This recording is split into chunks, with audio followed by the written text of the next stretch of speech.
welcome back to another episode. Today we have Donna Serdula. So welcome to the show. Hey, Tyler. Thank you so much for having me. Of course, grateful to have you on. So if you can, start us off just a little bit more about you and what you do. Sure. I have a company called Vision Board Media, and our website's linkedin-makeover.com, which kind of always confuses people that we have a totally different domain name than our website. But I started it back in 2009, and we help people tell their story, brand themselves, help companies brand their employees. And we do it through the medium of LinkedIn, clearly linkedinmakeover.com. Got it. Okay.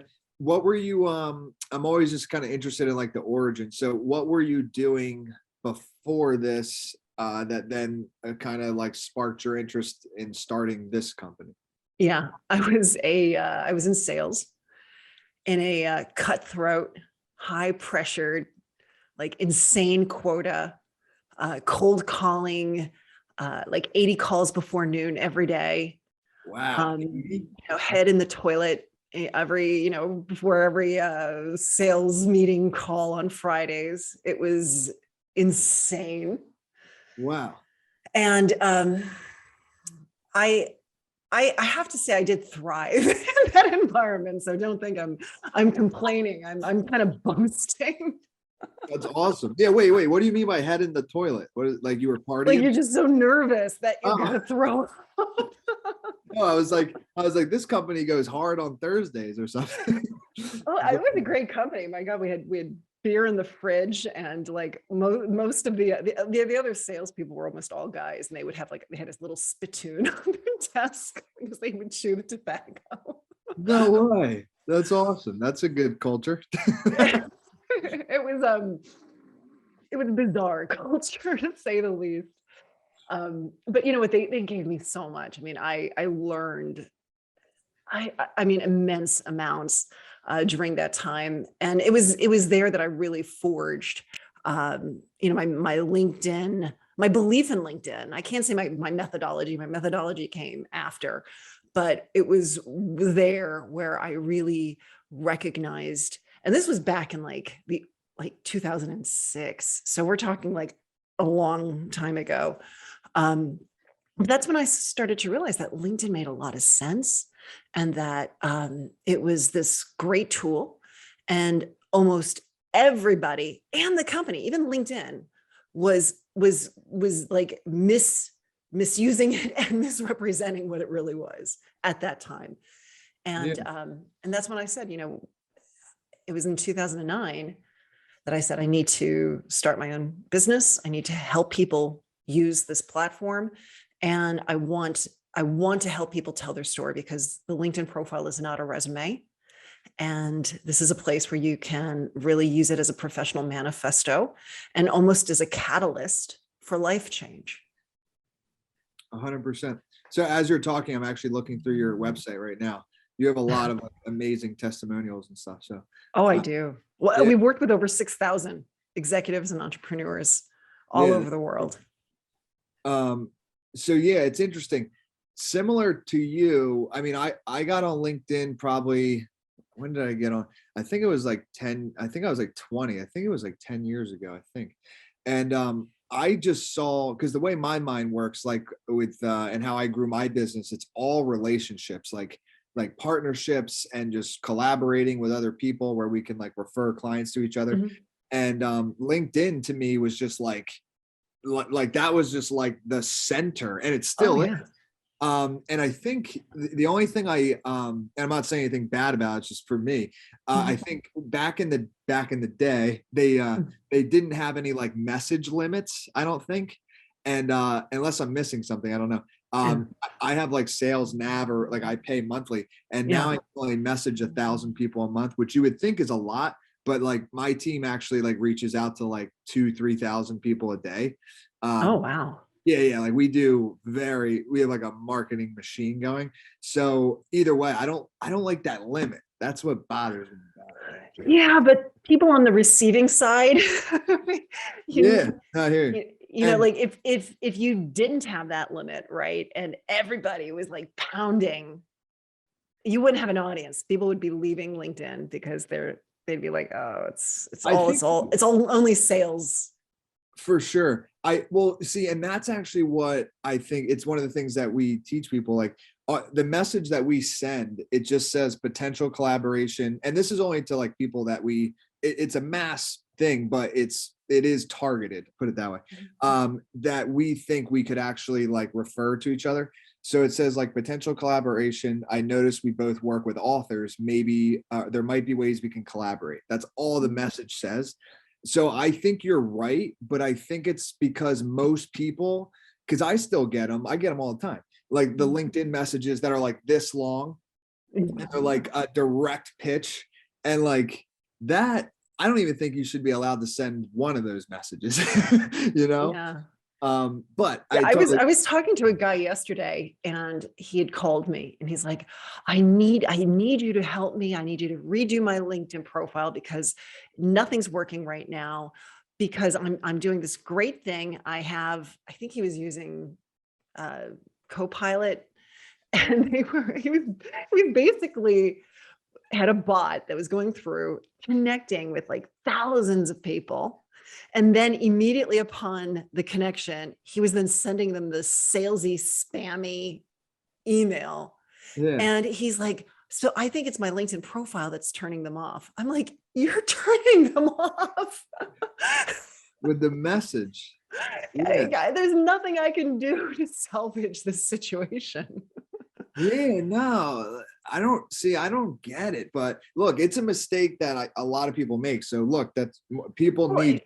That's right. But sales is a numbers game too, and like it's relationship building. It's all of those things. But there is a formula. How many sales calls do you need to make to get the demo or to get the meeting, whatever it is.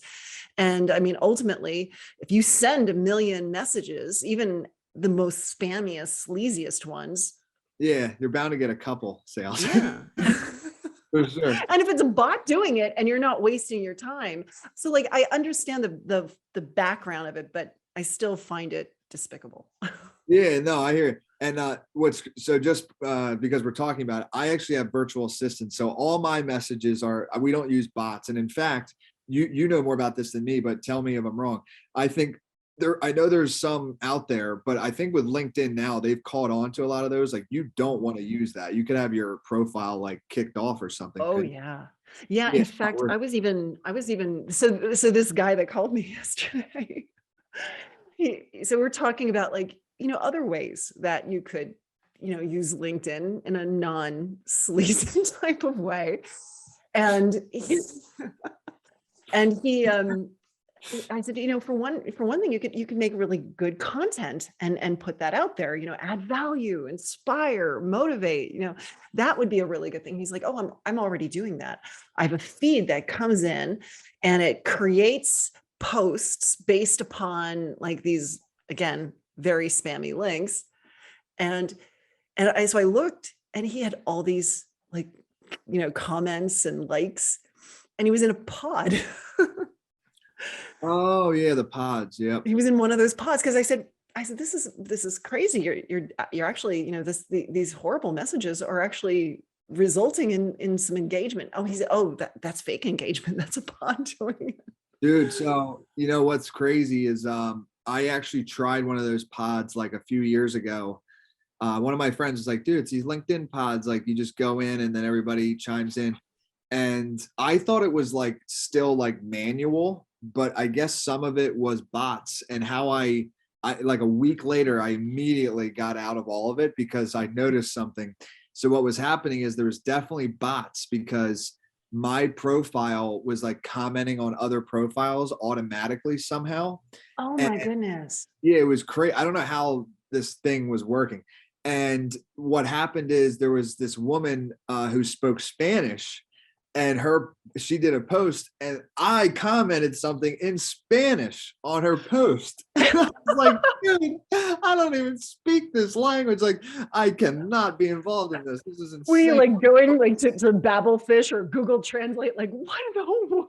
Dude, yeah, it was some crazy thing. So like it was like, yes, my engagement was better. So it was getting more views, but not worth it at all. In the long term, for sure. Let me ask you this though, I know everything with LinkedIn, you probably are like a master at, but on the profile side, that seems to kind of be your main thing.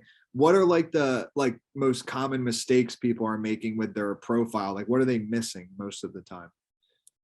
So what are they missing? Yeah. Background graphics, typically almost like across the board background graphic. If it's like kind of gray and stripy, that means you didn't upload something. So put something up there. That's important. The headline. Yeah. It's the default is your title and the current company, but like that doesn't draw anyone in. That's not engaging, so we need to put something in there. I have a LinkedIn headline generator app on my website. So if you go to linkedin-makeover.com to free tools, you can use this generator to create a really awesome, engaging, intriguing headline. So check that out. Oh, I see it's it. free. Found it. Yeah, you can play with it. Yeah, that's cool. I'll tell you one thing that I see it a lot. And that is, it looks like the profile picture is missing. And it's because they don't have their visibility settings correctly. They have it set to just their network. And so even though a person will have a great looking profile picture, it just doesn't show up for everybody. So that's like a crazy one, but I see it all the time. Most people, they just copy and paste the resume. That's really it. I mean, it's just the least amount of effort. They're not thinking in terms of why they're on LinkedIn, what the message should be, what their target audience wants to know about them. That's really the thing. I think a lot of people don't recognize the power of the profile when it's been optimized and strategically written in a very authentic, accurate type of way, because people check you out. They want to know who they're working with. They want to know who they were just in the meeting with or who they're going into the meeting with. They want to learn more. And when you really hone and create a very deliberate message, things go better. You turn up higher in search. People want to work with you. Yeah. No, I remember keywords are a big thing. I remember trying to remember his name. I think it's Lewis Howes. When I was younger, I think he had some sort of LinkedIn, like a free class or something that I checked out. And it was basically saying, like, in your headline, like whatever you want to show up for, like that should be kind of like your first thing. So like for a while there, I had like author, and like when people would type in author, like I think I was like one of the first ones to show up. This was like, like 8 years ago or something, but yeah, those keywords are important. And if it's optimized correctly, you think about just like Google, like when people are searching for certain types of people, you will show up for certain things like author. Oh yeah. Yeah. The headline is super important. The about section is important. The job titles, very important. In fact, what I've discovered is if you can get your keyword into your company name, which is not easy to do because like it's not, you have to actually deliberately create a company that has that, that keyword in the name. But if you do, boom, straight to the top. Yeah. Okay. So I wonder with I'm using this selfishly now because my company's Authors Unite, so it has the name in it. So which is probably one of the reasons why you do so well in search. Yeah, maybe that is why, because I know I definitely have, I can't even recall at the moment, but I definitely have it somewhere towards the top. I definitely have like founder of the company name there. Mm-hmm. So let me ask you this too. So with your, so it's like the profile, but then you also, how many books have you written? Because I saw on your website too. Got a few behind me there. Behind you, there's a couple. You can also see my used coffee mug. So I self-published. What did you say? I'm sorry. So that means you're working, you're drinking coffee. It's good. Or maybe you're not. All day long. chugging the coffee. Yeah, I self-published. Okay. My first book was LinkedIn Makeover, Professional Secrets to a Powerful LinkedIn Profile. And I wrote that one, then I did a second edition of it. Okay. And it was funny when I wrote that book, my father was very instrumental. He's like, if you want to be an expert, you need to have a book. Yeah. That's it. Good dad. And I remember, I sat down and I pounded that thing out. Yeah. And I was surprised at how it did. Like you kind of approach it. You're like, can I honestly fill like a couple hundred pages? Is that like humanly possible? Yeah. And man, it did come out. It was there. And but when he told me to do that, he said to me, he said, call up the For Dummies people and say to them, they need a LinkedIn profile book. Yeah. For Dummies one. And I was like, Dad, no, I mean, come on, that it doesn't work that way. And those authors are like really like big thought leaders. Like they don't want me. Yeah. And it was in, I think 2015, I got a call from Wiley, and it was an acquisitions editor saying, we want you to write a For Dummies book on the topic of LinkedIn profiles. And I was just like, my father had died years before. He had died 2 weeks after he received my book on Amazon, the self-published one that I did, which was nice. You got to see that, yeah. But anyway, so I get the For Dummies, and it was just like to be a For Dummies author to me was like just huge. Like it just represented so much. For sure. No, that's a big deal. That's definitely a big deal. For Dummies that's one of the biggest book brand to me. That's like, I mean, I don't know how many total books they've sold, but I would imagine it's a lot. Like when I think of like book series, I think of like Chicken Soup for the Soul, and I think of For Dummies. Like that's the two that come to mind. So I think that's pretty big. Well, I like, for me, if I'm in a bookstore or if I'm on Amazon and there's like a topic that I'm after, if there's a For Dummies, like say no more, that's the one I'm getting, because I know it's going to be good quality, True. Simplified, easy to read, really professionally written. That's why that I think is another draw for me. And so for your business, because you said over 6,000 people, and maybe this is a funny question, because maybe it's literally LinkedIn, but how do you, like, what's your normal process, or like, how are you getting most of your clients? Like, is it from LinkedIn or from different avenues? Yellow Pages, mainly Yellow Pages. No, really? Just teasing. Oh my God. No, You've never heard that answer before. It's like, wow, man, I forgot that existed. Classified section of the newspaper. Makes sense. I need to put an ad in there. Most people, I think most come from Google. Google is a big one, but a lot of people just come straight from LinkedIn. LinkedIn has their marketplace now, and so that provides a pretty nice stream of not of business but of prospects. For sure, that makes sense. Now, wait, LinkedIn. I think this could actually be big for a lot of the listeners. So the LinkedIn marketplace, is that where, because I've actually been notified a few times on my profile where it's like LinkedIn somehow will know that I would be good for it, I guess, because the word author's in there, but sometimes people will like post like, hey, looking for an editor. This is a little different. Okay. Yeah. I mean, it might be the same, but I think it's different. So they had, it was the segment of their website called ProFinder. Have you heard of ProFinder? I think I have heard of that. Yeah. It opened, and the people who got in, yeah. and we were fat and happy. Yeah. And they closed the door. No other vendors could come in. And so, life was really good. They've opened it back up, and they no longer have it deeply hidden in the website. Now it's more open for everyone to see. And so when you go onto your profile, you can say, hey, I'm open to work. Like I want to get hired, but you can also say I'm open for business.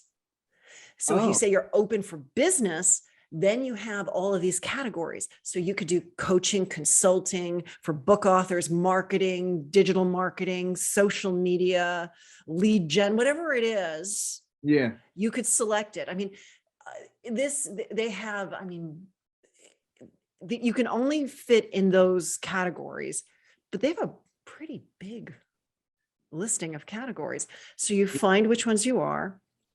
And once you're in there, then you can create like a little profile for the company.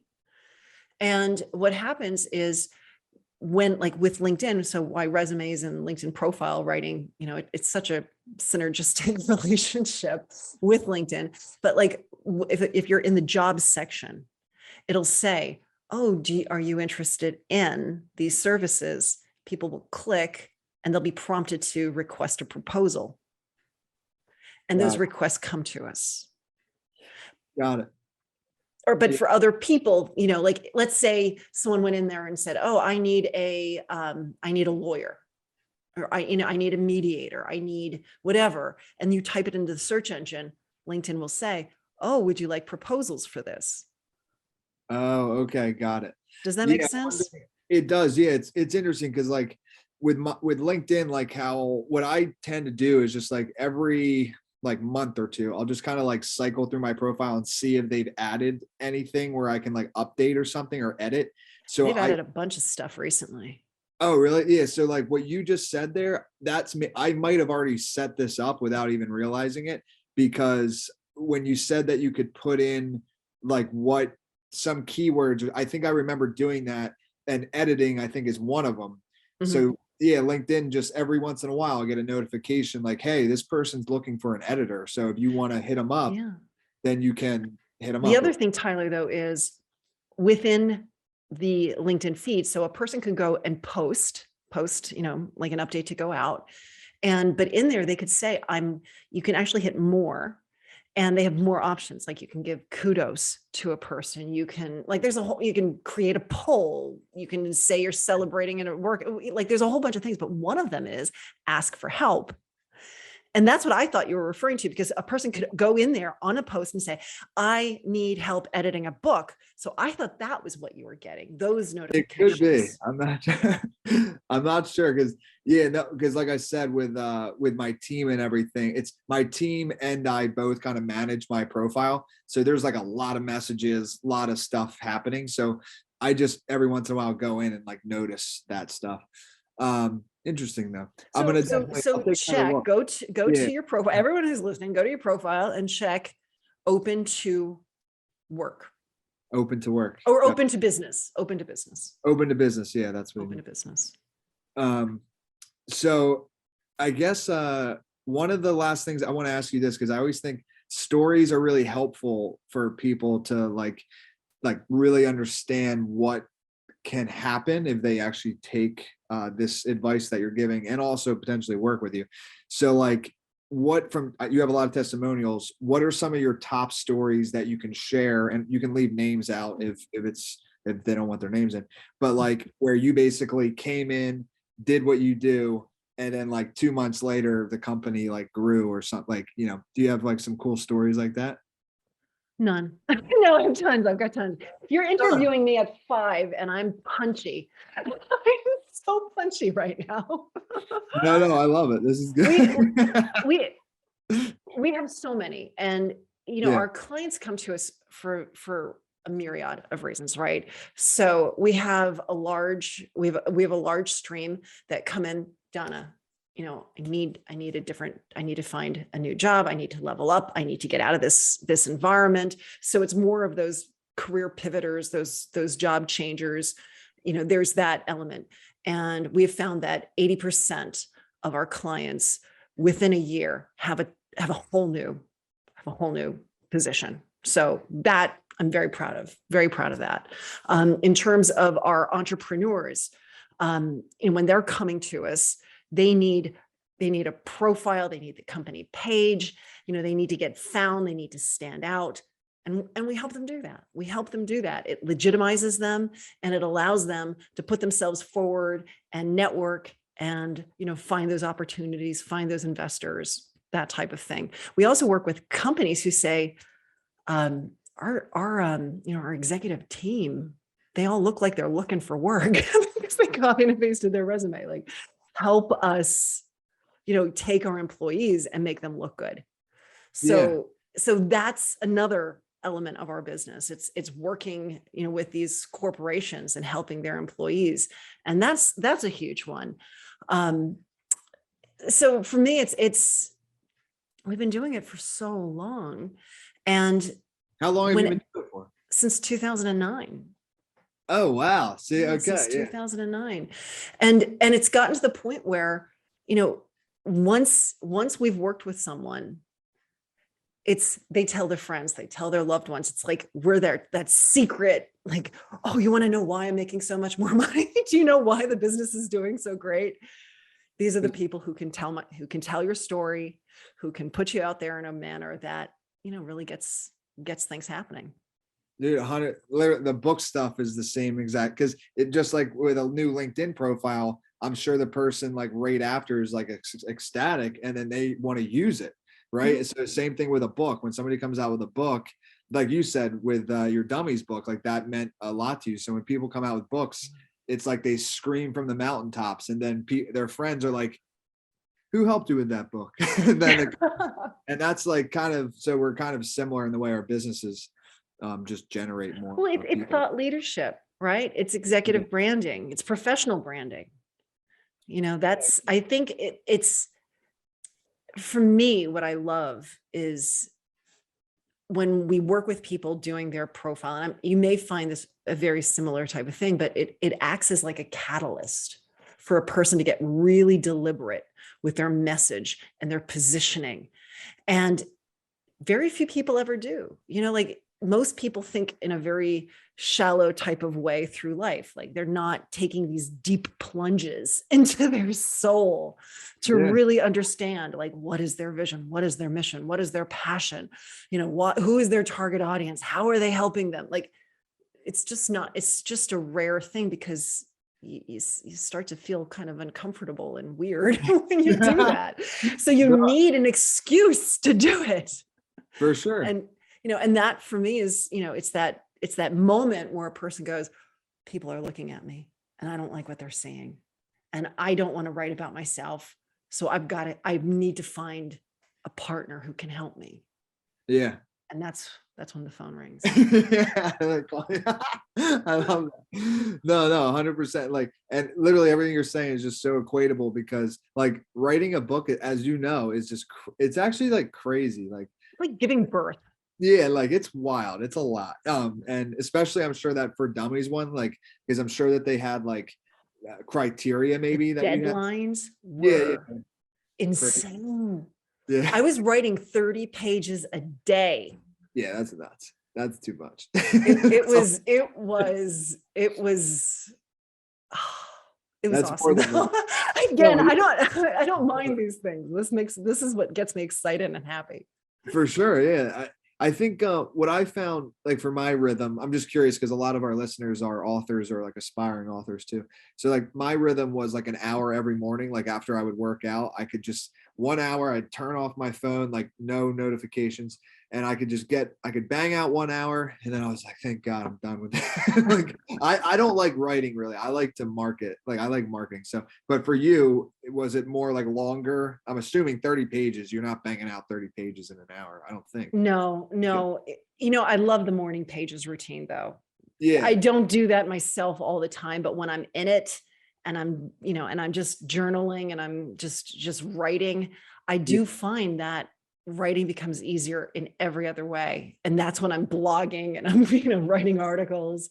For sure. For me, it's so funny. Like so when I did the first edition, that one seemed to come out of me a little easier, but I also really cannibalized my self-published one. I used a lot of that material and rewriting it, but it gave me a little bit of a foundation to work upon.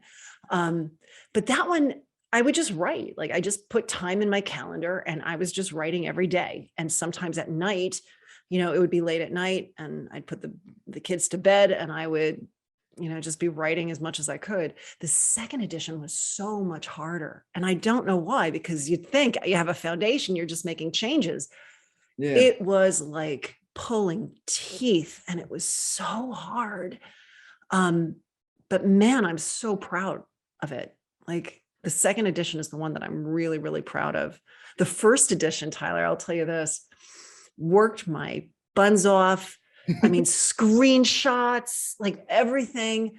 I send it in, and they're like, Donna, it's going to be published in 2 weeks. In 2 weeks, LinkedIn changed their entire interface. No. All of the screenshots were out of date. That's awesome.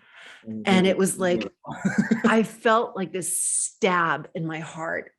And the acquisitions editor, she's like, Donna, we've got, like, we cannot rewrite this. We have to put it out the way it is. Yeah. And they did. So it went out of date. That's awesome. That's a good story. It is. So I had to wait for 10,000 sales. Yeah. Because once they print in a 10,000 lot. Yep. So then once I knew that we were close to 10,000, I did all the updates. Oh, that makes sense. Yeah. I'm sorry. You talk over me all you want, but they already printed it. That was that makes sense. They already printed it. Yeah. Got it. It was printed, it was ready to go. And so I had to wait.